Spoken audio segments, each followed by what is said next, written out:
Unboxing lang ulit para kay Swexy. Project Sexy Episode 12.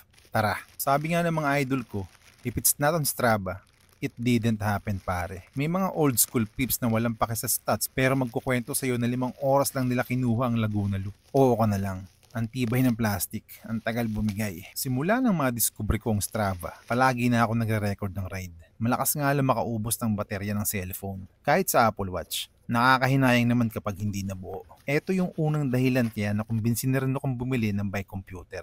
Pangalawa ay para sa GPX file din. Iwas ligaw sa adventure ride kung sakali. So what's in the box? Eto, bike computer from IG Sport. Yung BSC 200 lang ang binili ko. Yung basic lang. Maganda yung kahon ng mismong computer. In fairness sa IG Sport, parang mamahalin. Yung may kabundle palang handlebar mount yung pinili ko. Ayan, nakabubble wrap pa. May kasama ring rubber case at screen protector.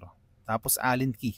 May kasama rin palang charger at sabitan. Buksan natin yung mismong kahon ng bike computer. So etong laman. BSC 200 bike computer, super basic, black and white ang display. Sa ilalim sumilid din yung mount pang handlebar. Kilatisin natin yung mismong unit. Maganda naman na finishing. Good quality plastic. Buksan natin. Tulad ng sabi ko kanina, black and white lang parang brick game. Choose English syempre. Di ko sure kung may Tagalog. Kala ko touchscreen. Sa gilid pa lang select. Di ko na-explain kung paano gamitin. Sa iba nyo nilang panoorin. Yung kasamang mount sa box ng unit, ganito ang itsura. Nakalapat lang sa handlebar mo o kaya sa stem kung trip mo. May kasama rin palang manual na syempre hindi naman natin babasahin. At yun na nga, kinabit ko ng screen protector para magamit na. Yung medyo mahabang mount pala ang ginamit ko kay Swexy.